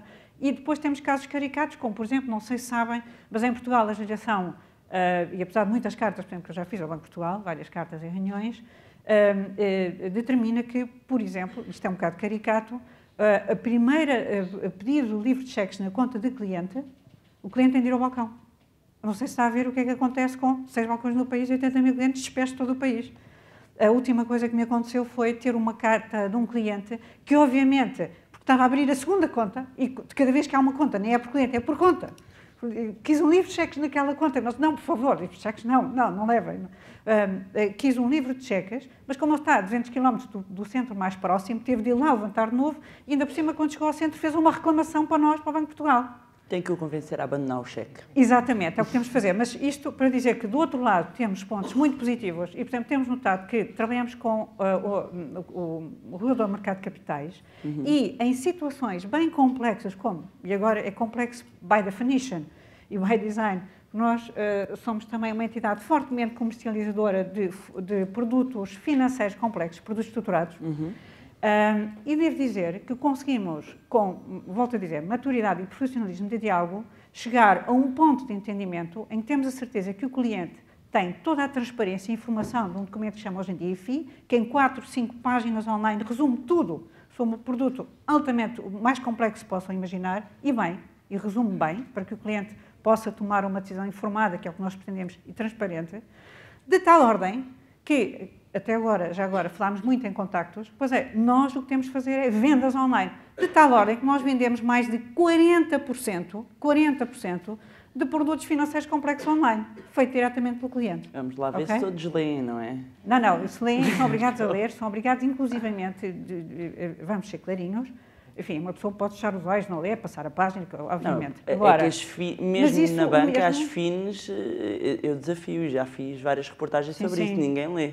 É um pouco diferente, mas isso, repara, mas damos a oportunidade ao cliente. O cliente é a opção sua, não ler. Tem lá tudo e está explicado em umas 4, 5 páginas. Não são 80, como acontecia nos produtos financeiros complexos. É a grande defesa, não é? Está lá tudo, eu posso não mas ler. as pessoas têm de ser, uma das coisas que as pessoas têm de ter também é mais responsáveis. Exatamente. Esse tema da responsabilidade é crítico e as pessoas, é como corporate governance neste país, os acionistas neste país acham que vão para as reuniões também quase sem ler nada. Para corporate governance estava também uma coisa engraçada. Nem vou por aí. E aqui fica a nota para a PDC, dava uma coisa engraçada. Eu posso moderar, se quiser. Mas é só para dar essa nota, e by the way, nós não temos só contactos, os contactos têm subido muito, e para pre-sales, digamos, têm subido muito ao longo dos anos, como nós sabemos, 2004 para 2012, a banca passou-se de 5% dos contactos mobile e web para mais de 50%. Ora bem, no nosso caso, não são só contactos, são vendas de facto. Por exemplo, fundos de investimento, cerca de 85% das vendas são feitas online pelos clientes. Os clientes compram online e, curiosamente, resgatam ainda mais online. Porque têm assim um carro receio que quando é para resgatar não querem falar sequer com o gestor de conta. Para resgatar fazem sozinho para se capa. Passar aqui ao Dr. Francisco Barbeira e vou-lhe colocar uma questão que certamente agradará àquele 1/3 de consultores ligados à parte de tecnologia e de informação, que tem a ver com um estudo que foi aqui, um dos estudos foi aqui retratado, mostrou que houve um desinvestimento em Portugal nas tecnologias de informação e sendo elas um custo aqui importante de todos os custos operacionais da banca. Eu vou-lhe fazer uma pergunta muito objetiva, que é o que é que o BPI está a fazer nesta área em termos de tecnologia, ou seja, tendo que racionalizar aqui onde é que eu vou aplicar onde é que eu vou fazer o meu investimento e terá, obviamente, a oportunidade de fazer a introdução, já foram aqui falados alguns temas, mas onde é que vão investir, onde é que vão canalizar aqui os esforços, é aquela parte em que se tiram as canetas e é agora que vamos saber onde é que eles vão investir, e estendo a pergunta depois ao resto do painel, porque realmente é um ponto interessante, é saber cada um dos bancos, agora no curto prazo, 2015, 2016, qual vai ser o enfoque em termos de aplicação das tecnologias de informação a cada um dos bancos. Muito bem. Muito obrigado, antes de mais, pelo convite. É um prazer estar aqui. E gostava, de facto, como antecipou, de fazer alguns comentários sobre o que já foi dito, uma vez que agora foca a sua pergunta num tema bastante mais concreto e gostaria, obviamente, de me referir aos temas anteriores. Portanto, antes de mais, penso que é muito importante a mensagem que já aqui foi passada, de que na nossa cabeça está em primeiro lugar o cliente. E estar em primeiro lugar o cliente significa que, de facto, os bancos hoje em dia olham para os seus canais, não numa lógica de substituição entre canais, portanto, nós não estamos a explorar um canal para substituir outro, mas olham para os seus canais numa lógica de complementariedade. O que de facto se pretende é que os clientes se possam dirigir ao banco nos vários momentos da sua vida e tendo em conta aquilo que precisam naquele momento da sua interação com o banco, ao canal que mais satisfaz a sua necessidade. Porque, de facto, e isto é uma constatação, e eu cheguei ao IT há relativamente pouco tempo, a maior parte da minha vida foi feita no marketing, portanto eu estou no IT há 3 anos, e lembro-me quando estava no marketing o que é que pedia o IT, de facto houve uma transformação nos últimos anos, e as principais preocupações passaram a estar muito mais centradas na experiência e até menos centradas no próprio produto. Eu hoje tenho, enquanto responsável do IT, e na discussão que tenho com os meus colegas, e no diálogo que tenho com os meus colegas, tenho muito mais foco naquilo que é a experiência que conseguimos entregar aos nossos clientes do que propriamente pressão para fazer mais o produto A ou o produto B. E isso significa, de facto, que os canais e a forma como eles interagem com os clientes e a forma como eles interagem entre si está no foco da atenção do IT, seguramente, e de todo o negócio. Todos os canais. E de facto nós não vamos... Diga. Não, mas tendo em conta, e pegando aqui não só a sua questão, mas também foi abordado aqui pela doutora Maria João Carioca, que tem que estar presente nos canais todos e que não se vai abandonar nenhum, não estamos a falar de substituição, estamos a falar de adição. Exatamente. E, ou seja, há um desafio também de custos. Quanto muito é um equilíbrio, é migrar mais pessoas para algo que tenha um custo menor, do que manter a maioria onde existe um custo mais elevado. É esse o desafio. E já foi adquirido também, de facto, o desafio é o equilíbrio. E como é que se faz este equilíbrio? Não se faz impedindo que determinados canais continuem a crescer ou continuem a existir. Faz, de facto, desde logo, através da experiência diferente que conseguimos entregar em cada canal. Há canais que são mais úteis para determinados tipos de experiência do que outros. Faz também, seguramente, através do preço. Portanto, os bancos não têm, para o mesmo tipo de transação ou para o mesmo tipo de interação com o banco, não têm o mesmo preço em todos os canais, e faz-se, obviamente, mas acima de tudo, permitindo que os clientes encontrem, de facto, em cada canal aquilo que pretendem para melhor resolver a sua situação. E nós temos clientes, como já aqui foi dito, que quando querem comprar uma casa, começam por pesquisar informação na net, depois se calhar fazem, ou quando querem investir num produto de investimento, depois se calhar tiram algumas dúvidas no contact center, depois se calhar vão ao balcão ou falam com o seu responsável de conta, e no fim até podem terminar a sua transação no canal online. E tudo isto tem que ser feito de forma, de facto, complementar. É uma adição, mas uma adição de forma complementar, não é mais um canal em cima do anterior. Mas os próprios canais tradicionais agora também têm evoluído imenso. Portanto, nós tendemos a falar muito da evolução dos canais remotos, mas já agora os próprios balcões hoje em dia bancários são muito diferentes do que eram há 10 anos atrás, não é? Em tudo. Hoje em dia um cliente pode se dirigir, por exemplo, um cliente do Centro de Investimento BPI, o assessor hoje em dia sai do Centro de Investimento com o seu tablet, vai à casa do cliente, aproxima-se do cliente. É também um canal que se alterou, não é? Portanto, o cliente não precisa de se dirigir ao Centro de Investimento, não é? É o assessor que se dirige a ele e leva todo o banco num tablet, por exemplo. Ou pode ir a um balcão e, se precisar de uma informação mais especialista, pode estar a falar com um especialista que está centrado nos serviços centrais através de videoconferência. Portanto, os canais todos têm evoluído, têm ajustado o seu preço, têm ajustado as ofertas que entregam e têm ajustado a experiência que conseguem entregar para, obviamente, fazer esse caminho. É certo, e já agora também neste tema da experiência, porque também já aqui foi referido, hoje em dia a nossa concorrência é múltipla. A nossa concorrência já não é apenas o banco do lado, é também um conjunto de outras iniciativas e de outras startups e de outras empresas que trabalham nos serviços financeiros ou que trabalham em áreas muito próximas dos serviços financeiros e que são também nossa concorrência, e o tema da regulação é um tema relevante, mas é também, por exemplo, todo o retalho, que alterou profundamente a experiência que o cliente tem com as outras organizações. Um cliente, hoje em dia, quando se relaciona com o banco, não espera menos da experiência desse relacionamento do que das experiências que tem com as relações que tem com outro tipo de indústrias. E, portanto, a nossa concorrência, desse ponto de vista, aumentou imenso. E como, de facto, o tema fundamental, na nossa opinião, ou na minha opinião, está na experiência, as fronteiras da nossa concorrência também se alargaram imenso. Porque não está apenas no produto, não é? Quando a concorrência era apenas no produto, as fronteiras estavam dentro, ou era maioritariamente no produto, as fronteiras estavam dentro da nossa indústria. O tema da regulação é, de facto, um tema relevante. Tem sido, de alguma maneira, tem feito com que este processo de evolução seja mais lento. Isso parece-me que é absolutamente evidente. Aliás, o que aqui foi dito pela Isabel anteriormente é sintomático disso, não é? E, portanto, o processo tem sido mais lento em resultado da regulação, mas, de facto, isto também aqui vai-se fazer um caminho, vai necessariamente fazer-se um caminho, porque se é verdade que nós estamos preocupados com a sustentabilidade do negócio, com o return on equity, etc., os reguladores também estão, também têm que estar, obviamente, e, portanto, este caminho vai naturalmente fazer-se ao longo dos próximos anos, não tenho sobre essa matéria nenhuma dúvida, e de certeza que o que não vai acontecer é um conjunto de empresas fora da regulação dos sistemas financeiros a substituir-se aos serviços financeiros, porque desde logo a regulação também lá chegará, à medida que eles comecem a ser movimentos relevantes, a regulação também lá chegará, e desde logo, quanto mais relevantes eles forem, também a regulação atual tenderá a evoluir. Portanto, isto é, obviamente, sistémico, não é? Portanto, será uma evolução que acontecerá ao longo do tempo, e sobre essa matéria não tenho nenhuma dúvida. Sobre o tema da cloud, também só para comentar os temas anteriores, a cloud é obviamente um tema muito relevante, é um tema relevante para todos os bancos. Nós, em concreto, não estamos a olhar para a cloud como um tema de custos. Não é assim que olhamos hoje em dia para o tema da cloud. Estamos a olhar para a cloud como um tema de agilidade. Hoje em dia é absolutamente fundamental, e eu penso que isto decorre tudo o que eu disse e do que foi dito anteriormente. Se de facto a matéria fundamental começa a estar na experiência, a agilidade com que entregamos e com que alteramos essa experiência é absolutamente fundamental. O grande desafio das organizações da IT, das instituições financeiras, é serem ágeis. Não tenho dúvida nenhuma sobre esta matéria, e temos que responder com uma agilidade completamente diferente àquilo que o negócio nos pede. E é assim que nós estamos a olhar para a cloud. Nós estamos a olhar para a cloud, nós BPI estamos a olhar para a cloud, não como um tema de custos. Obviamente, no fim do dia, se a fatura for mais barata, ainda bem.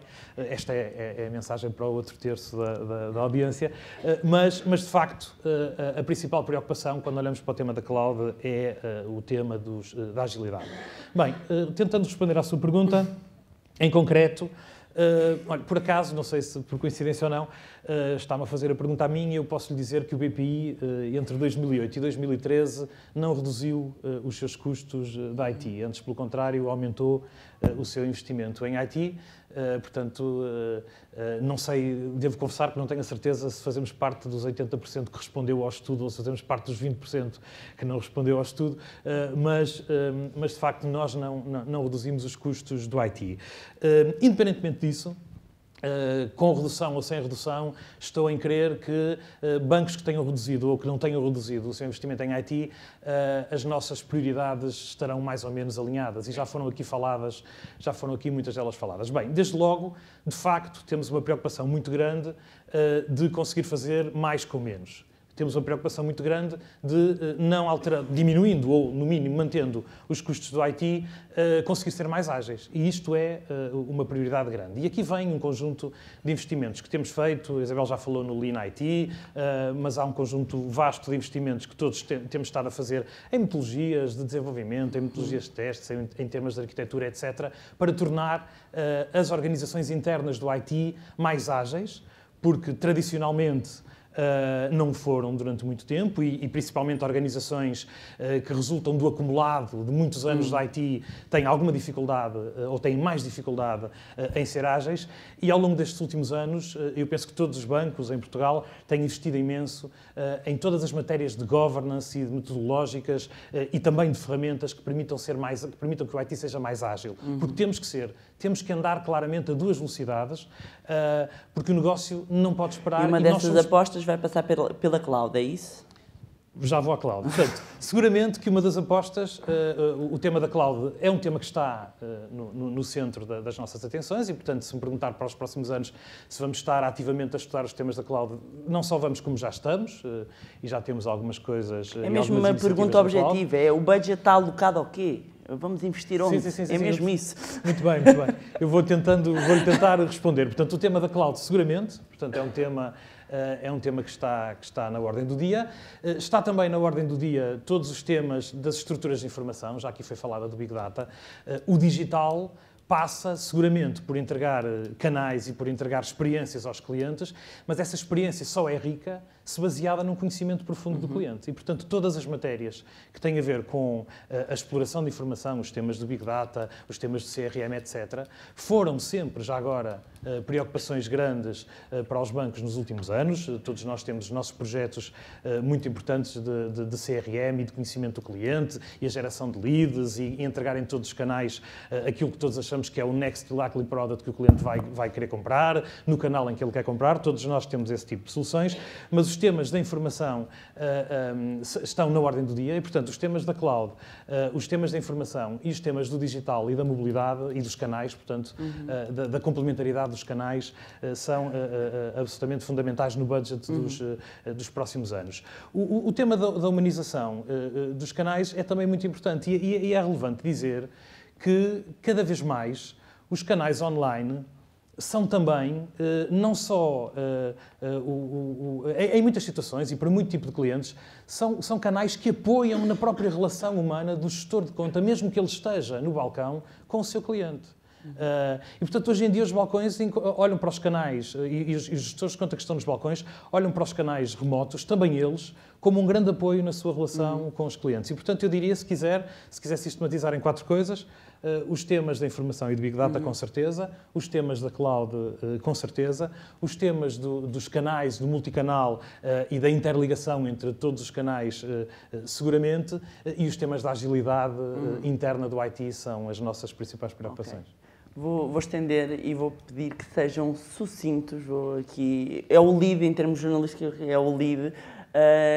Começaria aqui pela doutora Maria João Carioca e vou estender a mesma pergunta, ou seja, qual é que vai ser a aposta em termos de aplicação das TI, no caso da Caixa, tendo em conta tudo isto, o que falámos, e volto a frisar, ok, há um budget, temos que investir nos próximos 2 anos, onde é que vai ter o enfoque? Se quiser o lead, eu não consigo deixar de o partir em 2 coisas. Há aquelas em que nós realmente queremos fazer uma aposta e investir, e depois há aquelas em que, nomeadamente, o entorno regulatório nos obriga a investir, e essas, infelizmente, e já o registámos todos aqui, têm um peso e têm uma relevância que não deixa de ter que ser assinalada. Portanto, vamos estar a trabalhar em garantir que, em termos de reporting, em termos de compliance, em termos de dar resposta a tudo aquilo que nos é exigido, vamos estar alinhados. Acho que é inevitável, mas é oneroso. Depois vamos estar em termos de tecnologias, e eu vou orientar aqui aquilo que nós vamos estar a tentar servir com as tecnologias. Falámos pouco aqui de empresas, mas para nós em 2015 vai continuar a ser uma prioridade, e há uma componente significativa do nosso orçamento que está exatamente dedicado a melhorarmos o nosso serviço às empresas, a darmos mais eficácia comercial a quem está em contacto com as empresas, a flexibilizarmos a maneira como as empresas conseguem aceder da forma mais transversal e mais abrangente possível, tanto em termos de transacionalidade como resolver aquilo que é, enfim, a gestão de tesouraria de uma casa da forma o mais ligeira possível, na adaptação depois aos sistemas das próprias empresas. Porque falámos da humanização para os clientes particulares, mas para as empresas o que precisamos é de um enorme grau de facilitar também às empresas soluções de interação com o banco que agilizem a maneira como elas próprias depois conseguem usar os seus sistemas. Portanto, vamos continuar a investir muito no tema das empresas.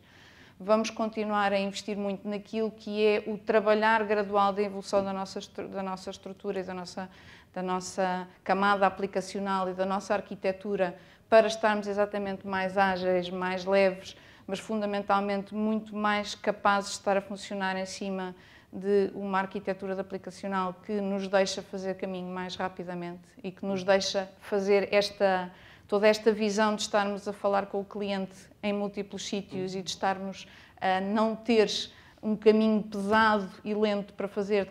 Cada vez queremos dar o próximo salto para nos adaptarmos à maneira como o cliente quer se relacionar connosco. Portanto, vamos estar a fazer trabalho que é trabalho de fundo, é trabalho de pegar naquilo que é um histórico que a banca em geral tem de aplicações muito customizadas, relativamente pesadas, core systems que estavam desenhados em cima de uma realidade bancária que era, por exemplo, muito assente em cima de margem financeira e que hoje em dia é muito mais transacional, muito mais de serviço, muito mais de relação. E, portanto, isso, quer queiramos, quer não, essa diferença de modelo de negócio traduz uma diferença de modelo de arquitetura que para nós não é uma mudança que se faça instantaneamente, é algo que é trabalho continuado e em 2015 vamos lhe dedicar tempo.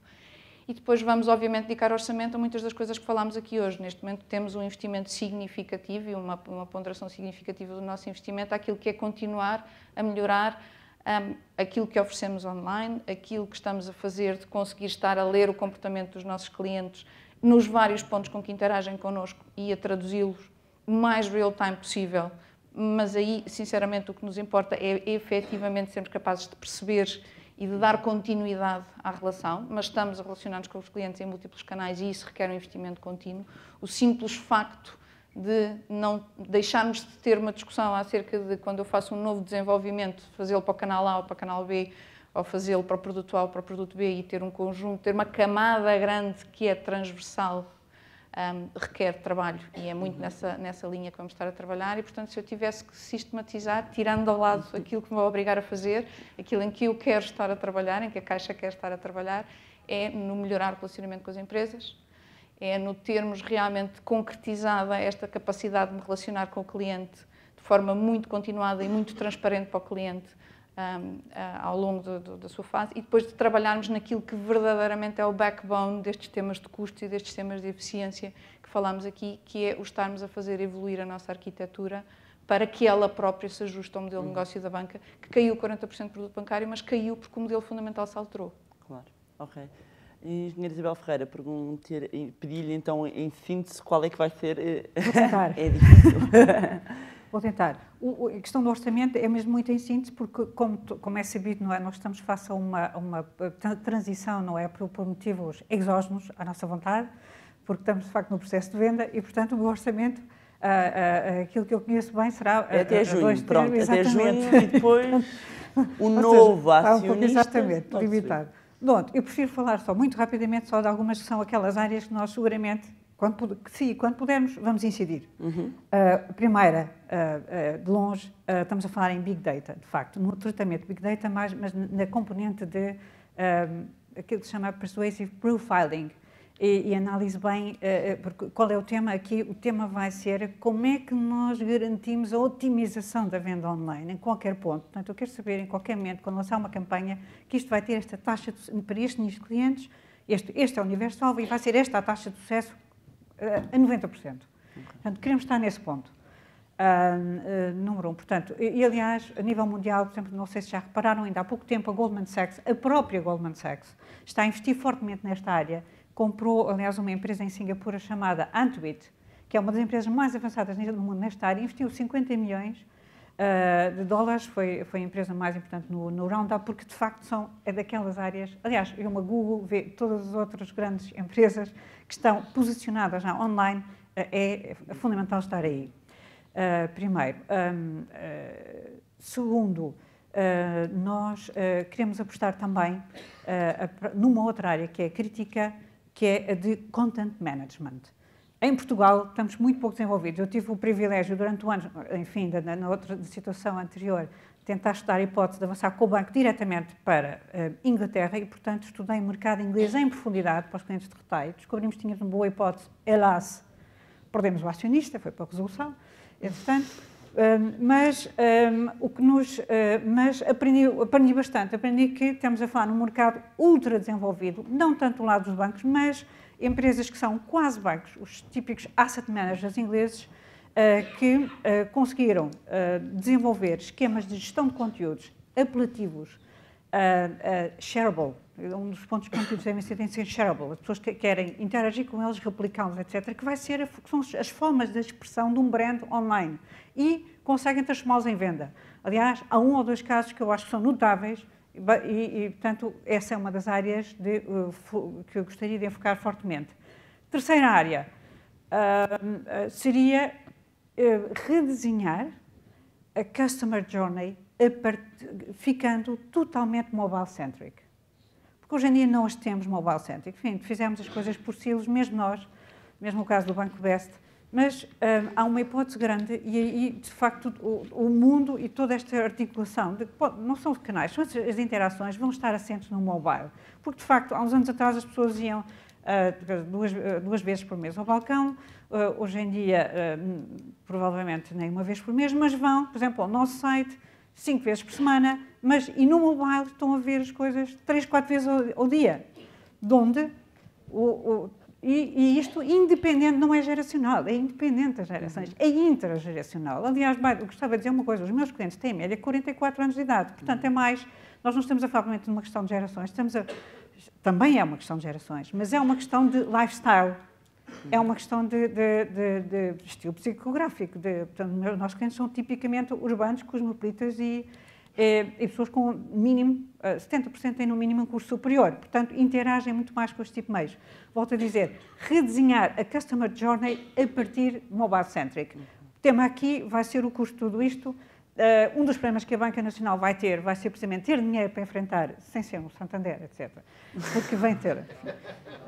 E outros bancos são mais multinacionais, estrangeiros, mas vai ter este tema porque para fazer bem estes processos, nós vamos precisar de investimentos gigantescos. Lembro-me, por exemplo, de um que eu acho que é um paradigma interessante, o M-Bank, na Polónia, que só para redesenhar o mobile site e também o website e o mobile, pôs 300 pessoas durante um ano, só para o site, e para redesenhar uma série de processos. Bem, fazemos as contas para o custo que isto tudo é, e, passemos nos orçamentos de desenvolvimento dos bancos portugueses e estamos a ver. Portanto, quem sabe o novo acionista? Esperemos. Enquanto há vida, há esperança. Lado positivo. Pronto, e o quarto ponto será entrar para sistemas de premiação de clientes mais detalhados online, mas isso também é outra história. Ok. Passaria rapidamente aqui ao Dr. Rui Teixeira, tentar sintetizar. Eu vou tentar ser rápido. Primeiro, eu acho é que não sei se temos que gastar mais, temos a gastar melhor. Temos que reduzir custos e temos que investir mais. Basicamente é isso. Eu continuo a achar que com aquela opção de produto bancário, não é? Estamos todos aqui a dizer que vamos investir fortunas, vai ser um bocado difícil, porque os nossos acionistas vão despedir. Melhor, temos que gastar melhor claramente no investimento. Onde é que vai gastar? E são nestas áreas, não tenho dúvidas que são nestas áreas. Já se falou aqui de Big Data, eu costumo sempre dizer que é Big Information, isto é, nós temos muitos dados e pouca informação. E por muito que a gente fale nisto, todos nós, eu acho que temos sempre um desconforto, que há um caminho muito grande a percorrer. Claramente para conhecermos melhor os nossos clientes. Depois há uma segunda componente que tem a ver com a simplificação. Os nossos processos não estão preparados para o mundo digital. Ponto, não é? A Isabel teve que nascer assim e, portanto, já nasceu melhor do que nós. Nós nascemos na banca tradicional e, portanto, eu acho que todos temos, e eu falo no plural, porque globalmente penso que é um tema global. O IT, e é o desafio que eu lanço às pessoas que estão aqui, ajudaram-nos no passado a automatizar maus processos. Não é? Nós o que fizemos foi digitalizar processos que tínhamos, não é? Não repensamos os processos e claramente o novo mundo digital vai nos levar, como aliás já vimos aqui, a repensar claramente como é que fazemos as coisas, porque o cliente não é? Espera que as coisas sejam muito simples e pouco complicadas e naturalmente vamos ter que as simplificar e temos que tem que ser easy to sell e easy to serve, claramente. E finalmente esta questão da regulamentação, que é terrível, é diabólica, que está-nos a dar cabo claramente dos nossos planos, porque obriga-nos a readaptações não planeadas de visões de mais de médio e longo prazo. E finalmente esta questão que a Maria João referiu, que eu acho que é o tema das arquiteturas e do time to market. Nós, com as arquiteturas que temos, não temos time to market que permita, não é? Quando temos milhares de pessoas nas redes, centenas de balcões, não é? E simultaneamente temos que fazer o deployment de soluções nas sucursais, no contact center, não sei, em 3 ou 4 plataformas de apps. Não é? Tudo isto levanta grandes desafios de arquitetura, nomeadamente, e aí sim o IT pode ajudar bastante para nos facilitar a vida. Ok. Dr. João Leite, não terá tantos constrangimentos, não é? Aqui, de budget, já percebemos aqui que a mudança para a cloud é uma das prioridades e, além dessa... Em primeiro lugar, eu queria pedir desculpa, porque eu fui o único na sala que deixou o telefone tocar. E o telefone tocou, era a minha mãe que me tinha enviado uma mensagem no Facebook e eu não respondi. A minha mãe tem 81 anos, isto responde ao Generation Gap. Podia ser a proposta não vinculativa para o novo banco. Prioridades de orçamento muito simples. Número 1, regulatório. Número 1, regulatório. Número 1, regulatório. Número 2, alguns dos parceiros que estão cá na sala, Analytics. CRM e Analytics é a segunda prioridade orçamental e do banco. Terceiro, simplificação provada. Hoje, quando eu vinha para cá, e isto não é confidencial, abri o Jornal de Negócios e no caderno de exame recomendo a leitura sobre o novo processo de abertura de conta num dos bancos da Praça do Santander Tota, penso eu. Tem um artigo bastante interessante que recomendo fortemente a leitura. Mas não se esqueçam de ir ao Dinheiro Vivo também. Obrigada. Quarto, produtos inovadores. Produtos inovadores para os nossos clientes, para que devem ter os nossos clientes. Aqui sim, confidencial, vão ter que esperar até 28 de fevereiro. E finalmente, todos os projetos com um business case positivo do ponto de vista de custos, porque o cost to income continua a ser uma das nossas bandeiras. Portanto, apesar de parecer que teríamos dinheiro para investir, só o fazemos com business cases positivos. Portanto, estas são as 5 linhas muito claras. Para terminar só, e como começou esta ronda de perguntas, acabaria aqui com o Dr. Francisco Barbeiro com uma questão que é, falámos aqui destas alterações todas e da forma de relacionamento do cliente. Faz sentido ainda termos um banco das 8h30 às 3h? Ou seja, e a doutora Maria João Carioca falou das empresas. Eu tinha aqui questões, não temos tempo, que é, vamos imaginar, eu tenho um cliente na Arábia Saudita, já que estou a sonhar, é um português que foi fechar um contrato na Arábia Saudita, dado o fuso horário, tem um problema, como é que ele faz para contactar com o banco, como é que eu consigo agilizar processos para um cliente que é meu, que é português, mas está na outra ponta do mundo, e isto misturando com a questão de faz sentido termos ainda aqui este horário com tantas mudanças? A questão é que já não temos. Portanto, nenhum de nós já tem um banco das 8h30 às 3h. Por aquilo tudo que aqui falamos hoje, todos nós hoje somos realidades bastante mais complexas, que servimos o cliente de múltiplas formas, que entregamos ao cliente valor de múltiplas formas, com múltiplos touchpoints, adaptados às suas necessidades.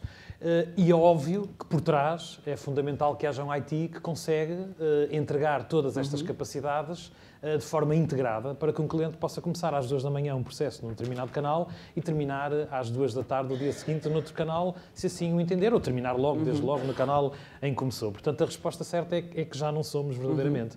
Hoje em dia, nós estamos muito mais próximos dos clientes, todos nós, os canais mudaram imenso e, portanto, penso que essa realidade já não se coloca atualmente. E, de resto, deixe-me só responder também a um tema. Eu estou de acordo com o tema das empresas que aqui foi levantado, é também uma enorme prioridade para nós no nosso ano 2015 e 2016. As empresas acrescentam, obviamente, desafios diferentes. Porque, de facto, quanto mais um segmento de clientes ou quanto mais um cliente necessita de uma abordagem one-to-one, o desafio para a tecnologia é também maior. Porque nós temos que conseguir entregar, mesmo aos segmentos de clientes que exigem um trabalho bastante mais one-to-one e, portanto, menos massificado, temos que conseguir entregar soluções em custos controlados. E isso impõe, de facto, restrições sérias ou constrangimentos sérios à arquitetura que escolhemos ou às arquiteturas que escolhemos e que desenhamos para entregar soluções aos nossos clientes e, portanto, de facto, o segmento de empresas é aqui também em toda esta discussão, se quiser, que aqui estivemos a ter, traz dos desafios mais interessantes e mais entusiasmantes também para o IT e é, de facto, uma prioridade também no nosso caso e, portanto, fez bem em recordar e gostava só de fazer este sublinhado final. Fica aqui, então, a abertura para uma possibilidade de estudar a banca, a banca dá pano para mangas, como sempre. Queria agradecer a participação de todos os nossos oradores, uma vez mais da APDC, da Accenture, da Alcatel Docente, e desejar-vos a continuação de um bom dia. Muito obrigada.